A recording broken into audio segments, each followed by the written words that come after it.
reconversion professionnelle.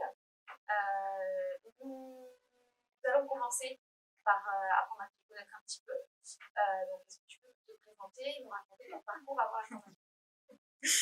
Alors avant la formation, du coup, j'ai fait beaucoup de choses. J'étais d'abord en restauration, à la base pour me payer des études d'art que j'ai pas pu me payer. Qu'est-ce qui se passe? On entend le souffle. On entend tout. On est d'accord?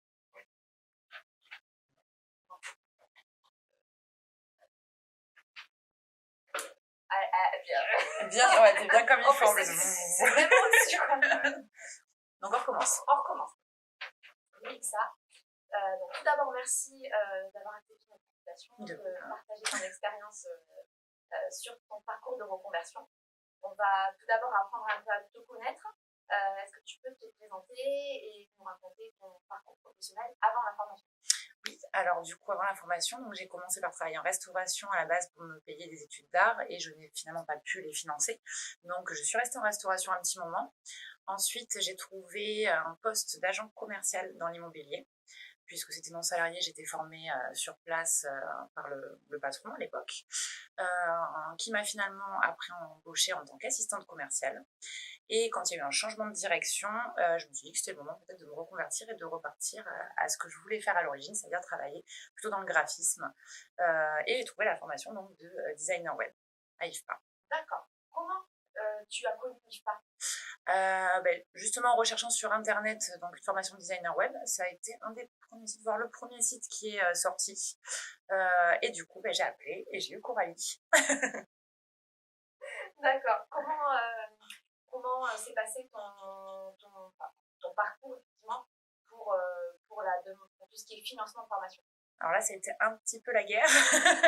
Ça a mis un petit moment parce que du coup, c'est quand même assez compliqué de trouver les financements, etc.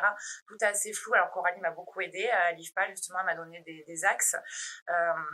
Ensuite, comme je pensais ne pas pouvoir faire transition pro, d'ailleurs c'était le cas à l'époque, parce qu'il n'y avait pas encore avec les CDD et j'étais plus en CDI, j'avais quitté mon poste, j'étais partie sur du financement région dans un autre centre de formation. Et en allant faire les réunions d'information, j'ai fini par apprendre que du coup, le transition pro était accessible pour les CDD. C'était nouveau, ça venait d'arriver. Et comme à la base, je voulais absolument aller à IFPA, j'ai rappelé Coralie à l'IFPA et du coup, j'ai fait mon dossier. Et le financement est passé. Oui, voilà, un gros dossier pour pouvoir passer. Comment s'est passé, est-ce que tu peux, nous donner tes points forts et les points faibles de la formation? Les points forts et les points faibles. Points forts, les formateurs. On a été très accompagnés par tous les formateurs qui étaient très sympathiques et puis très à l'écoute. On avait leur numéro, on pouvait les appeler quand on avait un souci, ils nous ont beaucoup suivis. Point faible, moi à l'époque, c'est plutôt l'ordre de la formation qui moi, me semblait étrange parce qu'on a fait tout ce qui est code, WordPress, etc. en deuxième partie de session. On commence à être un peu fatigué parce que c'est quand même assez intense. Après, c'est mon avis personnel, mais j'aurais préféré dans l'autre sens parce que du coup, on rentre directement dans le bain, même si ça peut faire peur. On serait rentré directement dans le bain et voilà. Par contre, oui, point fort, les formateurs, le centre en lui-même, l'accompagnement qu'on a eu également au niveau de l'administration. Voilà. Qu'est-ce que t'a apporté le stage en entreprise? De l'autonomie, parce que du coup, mon stage d'entreprise, je l'ai fait en télétravail entièrement. Donc, j'étais très autonome pour le coup. J'étais toujours évidemment en contact avec le patron, par mail, le téléphone, etc. Mais du coup, j'étais très autonome, donc beaucoup d'autonomie. Et puis de nouvelles manières de travailler aussi, parce que du coup, je m'étais mise dans une certaine manière de travailler avec un certain fonctionnement, et il ne fonctionnait pas du tout pareil. Donc, du coup, ça m'a fait découvrir un autre angle du design web. Donc, voilà, beaucoup de choses. D'accord. Quels étaient tes objectifs professionnels après ta formation? Il n'y en avait pas vraiment, c'était un peu flou. Alors forcément travailler dans ce que je voulais faire, donc le design web. Après, je ne savais pas si je comptais me mettre à mon compte, si je comptais prendre un poste quelque part. C'était très flou à la sortie de la formation. Et puis finalement, ça s'est décidé. Voilà, derrière, au niveau du stage, ils voulaient m'embaucher. Puis du coup, ça m'a un peu poussée à me poser les bonnes questions. Et j'ai fini par me mettre à mon compte.